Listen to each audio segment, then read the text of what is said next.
एक ईसाई माँ अपने बच्चे को समझा रही थी कि बेटा, दूसरों की सेवा करना चाहिए। भगवान ने तुम्हें इसलिए बनाया है कि तुम दूसरों की सेवा करो।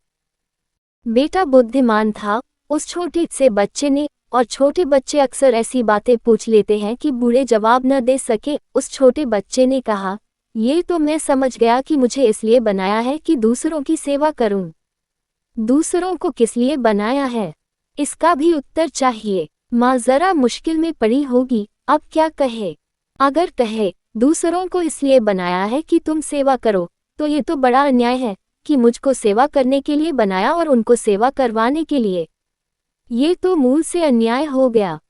अगर माँ ये कहे कि दूसरों को इसलिए बनाया है कि वे तुम्हारी सेवा करें और तुम्हें इसलिए बनाया है कि तुम उनकी सेवा करो, तो बेटा कहेगा अपनी अपनी सब कर ले, क्यों फिजूल की झंझट खड़ी करनी। मैं यही कह रहा हूँ, इस दुनिया में बहुत हो चुकी दूसरों की सेवा, कुछ सार हाथ नहीं आया। दूसरों की सेवा के नाम पर बहुत थोथे धंधे चल चुके। सेवा के नाम पर सत्ताधिकारियों ने लोगों का शोषण किया है। जो भी सेवक बनकर आता है, आज नहीं कल सत्ताधिकारी हो जाता है। जो तुम्हारे पैर दबाने से शुरू करता है, एक दिन तुम्हारी गर्दन दबाएगा। जब तुम्हारे पैर दबाए तभी चेत जाना, अन्यथा पीछे बहुत देर हो जाती है। फिर चेतने से कुछ सार नहीं। क्यों करेगा कोई सेवा तुम्हारी, और सेवा करेगा तो बदला मांगेगा, पुरस्कार चाहेगा। मेरी दीक्षा यही है तुम्हें, अपने आनंद से जियो। इतना ही पर्याप्त होगा कि तुम किसी दूसरे के आनंद में बाधा न बनो। इतना ही पर्याप्त होगा कि तुम अपने आनंद का नृत्य नाचो और अपना गीत गाओ। शायद तुम्हारे आनंद की तरंग दूसरों को भी लग जाए और वे भी आनंदित हो जाएं। शायद थोड़ी गुलाल तुमसे उड़े और वे भी लाल हो जाएं। थोड़ा रंग तुमसे छिटके और वे भी रंग जाएं। ये दूसरी बात है। तुमने सेवा की, ऐसा सोचना मत।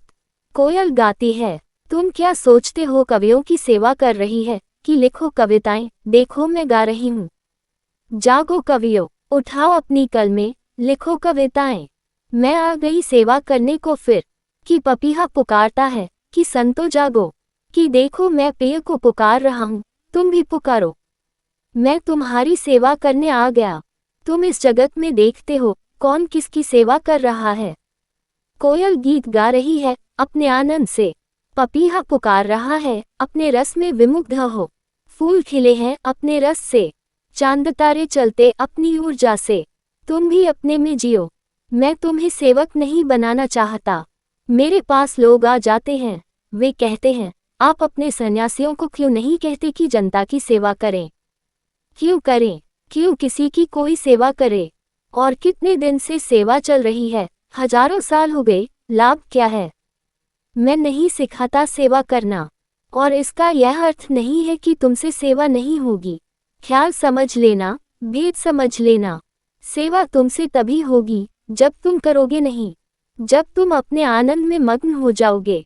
जब तुम जागोगे और तुम्हारा दिया जलेगा, तब तुमसे सेवा होगी। तुम्हारे बिना किए होगी, तुम्हारी चेष्टा से मुक्त होगी।